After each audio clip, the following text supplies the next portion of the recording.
Ask مفتی طارق مسعود۔ میں حاملہ ہوں مگر میں جسمانی طور پر صحت مند نہیں ہوں، جلد بیمار ہو جاتی ہوں۔ میرے شوہر حمل ضائع کروانے کا کہہ رہے ہیں، انہیں لگتا ہے کہ میں ابھی بچہ پیدا کرنے کے قابل نہیں ہوں، بتائیے مجھے کیا کرنا چاہیے۔ دیکھیں، بچہ ضائع کرنے کے جو سائیڈ ایفیکٹ ہیں وہ زیادہ آپ کی صحت کو نقصان پہنچائیں گے۔ یہ عجیب سی ایک فضول سی بات لوگوں میں مشہور ہو گئی ہے کہ پریگننسی میں عورت جو ہے نا وہ کمزور ہے تو حمل گرا دے۔ حمل گرانے سے زیادہ اس کے سائیڈ ایفیکٹ ہیں، اور حمل جب 4-5 مہینے کا ہو جاتا ہے تو پھر عورت کی صحت عام معمول سے بھی ہٹ کے زیادہ بہتر ہونا شروع ہو جاتی ہے۔ تو پریگننٹ ہونا عورت کے لیے ایسے ہی ضروری ہے جیسے مرد کے لیے ایکسرسائز ضروری ہے، بھاگنا دوڑنا۔ اگر مرد آرام سے گھر میں ہاتھ پہ ہاتھ رکھ کے بیٹھ جائے تو کمزور ہو جائے گا۔ تو یہ سب چیزیں نیچرل ہیں، کیونکہ مرد کو اللہ نے جسمانی محنت کے لیے پیدا کیا، وہ نہیں کرے گا تو مرے گا وہ۔ تو اسی طرح عورت کا ولادت کے عمل سے گزرنا یہ اس کی نیچر کا حصہ ہے۔ تو اس سے آپ کی صحت خراب ہونے کے بجائے بہتر ہونا شروع ہو جائے گی۔ تو اپنے میاں کو منع کریں اس فضول کوشش سے، اور ڈاکٹر سے بھی مشورہ کر لیں، گائنی کی کوئی اچھی ماہر ڈاکٹر ہو اس سے بھی مشورہ کر لیں، اور ایک ڈاکٹر سے کبھی مشورہ نہ کیا کریں۔ یہ لوگوں کو میرا ویسے ہی مشورہ ہے کہ کسی بھی فیلڈ میں نا، جب آپ نے ڈاکٹر سے علاج کرانا ہے کسی بھی مرض کا، تو اس مرض کے 2-3 اسپیشلسٹ سے مشورہ کیا کریں، ایک پر اکتفا نہ کیا کریں، پھر صحیح رائے انسان کے سامنے آتی ہے۔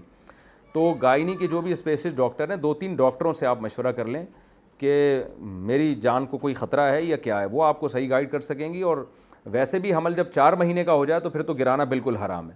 4 مہینے سے پہلے اگر خدا نہ خواستہ آپ کو مرنے کا خطرہ ہے تو پھر تو گرا سکتی ہیں۔ نارملی 4 مہینے سے پہلے بھی جب حمل ٹھہر گیا تو پھر گرانا جائز نہیں، کیونکہ انسانی زندگی اب اس سے متعلق ہو چکی ہے، اب ہارٹ بیٹ پیدا ہو جاتی ہے بچے میں، تو اس کو بھی گرانا جائز نہیں ہے۔ وہ بھی ایک انسان ہے جس کی یعنی ایک ایسا جرثومہ ہے جس کو انسان بننے کے لیے اللہ نے سلیکٹ کر لیا ہے، اب زندگی کا حق اس سے متعلق ہو گیا ہے، تو اس کو بھی اب گرا نہیں سکتے۔ تو مذہبی لحاظ سے یہ پابندی ہے، اور صحت کے لحاظ سے بھی آپ کو نقصان ہوگا اس میں۔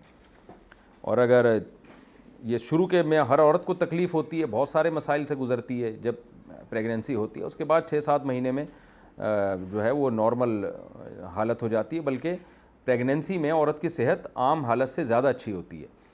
عام طور پر یہ مشہور کر دیا میڈیا نے کہ عورت کمزور ہو جاتی ہے، یہ ہو جاتا ہے، وہ ہو جاتا ہے۔ جب عورت کو پریگننسی نہیں ہوتی نا، تو وہی خون جو بچہ بننے میں استعمال ہوتا ہے وہ حیض کے ذریعے ضائع ہوتا ہے، اور میں نے ڈاکٹروں سے خود سنا ہے کہ وہ زیادہ اس میں عورت کی انرجی زیادہ یوٹیلائز ہوتی ہے۔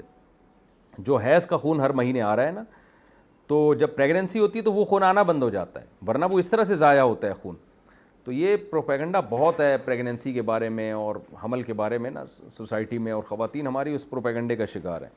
تو صحت مند زندگی عورت چاہتی ہے تو اس کو یہ ولادت کے عمل سے اور بچہ پیدا کرنا، بچے کو فیڈ کرانا، یہ اسی طرح ضروری ہے جیسے مرد کے لیے بھاگ دوڑ کرنا۔